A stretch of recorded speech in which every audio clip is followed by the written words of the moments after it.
Hi, this is the Pixelate and I'll show you how to add and remove home screen widgets on this device.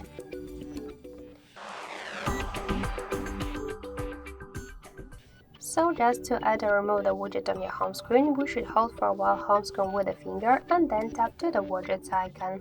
After that, you'll see here all of the available applications, what widgets you could add. For example, let's add the calendar widget.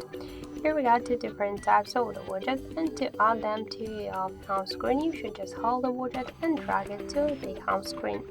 To move widget here on the screen or between the screens, we should just hold and drag it. To resize it, also hold it for a while, and after that, just you can make it bigger or smaller. And to remove it from the home screen, hold it and drag it to remove icon. So that's it. Thank you for watching, and if you find this video helpful, leave thumbs up and subscribe.